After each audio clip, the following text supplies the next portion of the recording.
मोहिनी अवतार।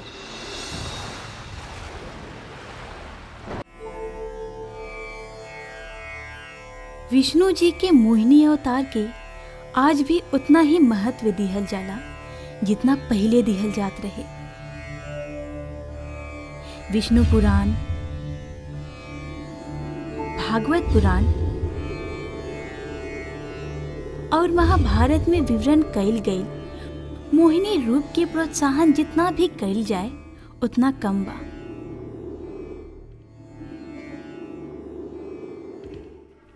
देवतागण के दिहल गईल अधिकार में सबसे बड़ हाथ विष्णु अवतार के मोहिनी रूप के रहे। अगर वो ना रहती तो शायद देवतागण के दिहल गईल श्राप से उनका लोग के मुक्ति दिलवावल बहुत ही कठिन हो जाए। ता आई लोगिन आज हमने के यही कहानी के बारे में बात करल जाए। एक बार ऋषि दुर्वासा जी इंद्र के पराजित के फूल के माला भेंट कइले, जेकरा के इंद्र खाली यही से ले ताकि उनका के केहू घमंडी ना समझे। लेकिन वो कुछ ऐसन कर देलन जेकरा से ऋषि दुर्वासा क्रोध के अग्नि में जल उठले। ऋषि दुर्वासा, हम राउरी पारिजात के फूलन के माला स्वीकार कर रहल बानी, काहे कि एरावत हमार सबसे प्रिय बारे, त हम एकरा के अपनी सुंदर फूलन के माला पहनावे के चाहतानी। इंद्र जी वो फूल के माला एरावत के सूंड पर फेंक देले, लेकिन ओकर तीव्र खुशबू एरावत से सहन ना हो पाई और वो माला के जमीन पर फेंक देलक। ये देख के ऋषि दुर्वासा से रहल ना गई और वो क्रोध में आके आग बबूला हो गई। ई तू का कइला? हमार दिहल गइल सम्मान के इतना बड़ अपमान कइला। इंद्र, हम तहरा के श्राप देतानी कि जौन बल, वैभव, धन और तीनों लोकन के देवता गण पर तहरा इतना गुरूर बा, वो यही समय नष्ट हो जाई। तहार सारा शक्ति पानी में समा जाई। ऋषि दुर्वासा के दिहल गए श्राप तुरंत ही दिखे लागल। इंद्र समेत तीनों लोगन के देवतागण धीरे धीरे अपन सारा शक्ति, वैभव और धन गंवा दिहले। यहाँ तक कि इंद्र के शान कहाए वाला एरावत भी कुछ चुटकी भर समय में गंवा दिहले। देवतागण के शक्तिहीन होके के बाद जैसे ही असुर, दैत्य और दानव के राजा बलि के पता चलल तो तुरंत ही अपन सेना के साथ ही तीनों लोक पर हमला कर दिला। ऊपर अपन साम्राज्य स्थापित कर दिला। शक्तिहीन देवता अब ना असुरन से लड़ सकत रहले, ना ही अपन देवलोक वापिस पा सकत रहले। निराश देवतागण आपन समस्या के समाधान पावे खातिर श्री हरि विष्णु के पास पहुँचले। हे प्रभु, हमनी सब पर बड़ा विपदा आन परल बा, अब केवल रउआ ही हमनी के कष्ट से निकाल सकीले। इंद्र, एकर समाधान तनी कठिन बा। प्रभु, हमनी के कौनो भी कठिन परिस्थिति से निकले खातिर तैयार बानी सन, रउआ बस हमनी के उपाय बताई। इस सुन के भगवान विष्णु सब देवता से कहले कि अपन शक्ति, धन और वैभव प्राप्त करे खातिर उनका लोगन के समुद्र मंथन करे के पड़ी। जेकरा बाद ही सब देवतागण फिर से अपन खोयल संपत्ति और शक्ति वापस पा सकेले।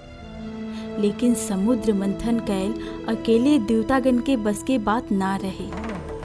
यही बात के ध्यान में रख के भगवान विष्णु देवतागण के असुरन के साथे मिलके समुद्र मंथन करे के कहले, जे पर बिना कोनो संकोच के सब देवतागण समुद्र के राक्षसन के साथे मथे खातिर हाँ कह दिहले। बिना कोनो समय गवाए इंद्र राक्षस के सामने समुद्र मंथन में अमृत मंथन प्राप्त करे के और ओकरा के आधा आधा बांटे के प्रस्ताव रखले। अमृत पावे के लालच राक्षसन के होश उड़ा देलक और अमर होके के लालसा में सब राक्षसगण हाँ कह देलक। जेकरा बाद बिना समय गवाए समुद्र मंथन के तैयारी होके लागल। भगवान अमृत के सहायता से मंदराचल पर्वत के मथनी और वासुकी नाग के नीति बनावल गई। वासुकी नाग के कोनो पीड़ा ना होके, यही से भगवान विष्णु जी ओकरा के निद्रा दे के ओकर सारा कष्ट हर ले। वहाँ पर्वत के आपन पीठ के सहारा देवे खातिर खुद भगवान विष्णु कूर्म के सहारा लेके सबके दुविधा के निवारण कइले। भ्रष्ट विधि के दैत्य असुर दानावादी सोचले कि वासुकी नाग के मुंह के ओर से पकड़े में अवश्य ही कुछ ना कुछ लाभ जरूर हुई। तो वो सब देवतागण से कहले कि हमनी के कोनो से शक्ति में कम नहीं खी सक, हमनी के मुंह के ओर के स्थान चाहिए। तब देवतागण वासुकी नाग के पूंछ के ओर के स्थान ले लिए। कितना परिस्थिति से गुजर के अंत में समुद्र मंथन की शुरुआत भई। कहे के तो देवता और राक्षस ही समुद्र के मथे खातिर बहुत शक्तिशाली रहे, लेकिन असल में मंदराचल पर्वत एक एक चक्कर के सही तरीका से खींचल बहुत पीड़ादायक रहे। सब केहू के हालत बहुत खराब होखल जात रहे। लेकिन अमृत पावे के लालसा में सब देवतागण और दानव एक कार्य में लागल रहले। कुछ समय बाद विशाल समुद्र मंथन में से एगो जल से भरल मटका निकला, जिकरा देख के सब केहू के लागल केहू जरूर अमृत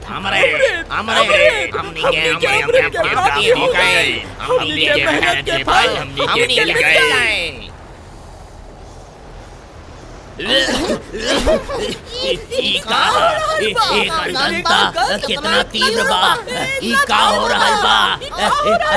अरे विष वो कोनो अमृत के प्याला ना बल्कि विष से भरल मृत्यु रहे। सब केहू घबरा गए, काहे कि समुद्र से निकलल हर एक वस्तु के राक्षस और देवतागण में आधा आधा बांटे के रहे। लेकिन अगर ये हलाहक विष के वितरण होखी तो सब केहू के आपन जीवन के बलि देवे के होखी। बात के गंभीरता के देख के देवों के देव महादेव के बुलावल गई।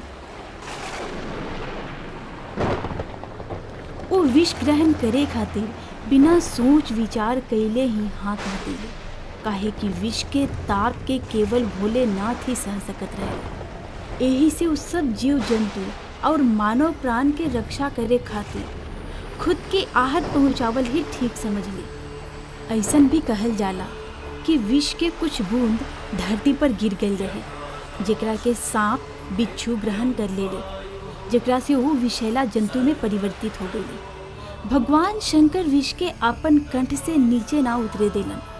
विष के ताप इतना प्रभावशाली रहे कि खुद भगवान शंकर भी ओकरा से ना बच पइले। ऐसे में उनकर अर्धांगिनी पार्वती वहाँ आके आपन स्वामी के पीड़ा के हरे खातिर उनका पर अपन हाथ रख देली, जेकरा से महादेव के कंठ में ठंडक के अनुभूति भई और ओही समय उनकर कंठ नीला पड़ गई। तभी से उनका के नीलकंठ के नाम से बुलावे जाए लागल। समस्या के समाधान पाके सब केहू फिर से मंथन शुरू कर देलक, जेकरा बाद एक एक करके रत्न निकले लागल। दूसरा रत्न कामधेनु गाय निकलल, जेकरा के ऋषिगण रख लेले। फिर उच्चै शर्व घोड़ा निकलल, जेकरा के दैत्य राज बानी रख लेले। ओकरा बाद ऐरावत हाथी निकलल, जेकरा के देवराज इंद्र ग्रहण कर लेले। ऐरावत के बाद कौस्तुभ मणि समुद्र से निकलल, जेकरा के भगवान विष्णु रख लेले। फिर कल्प वृक्ष निकलल और रंभ नामक अप्सरा निकलल।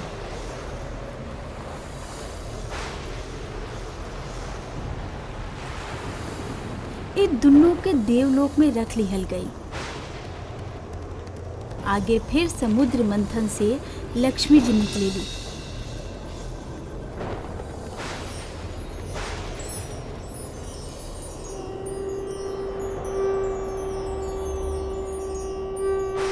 लक्ष्मी जी खुद ही भगवान विष्णु के वर ले ली।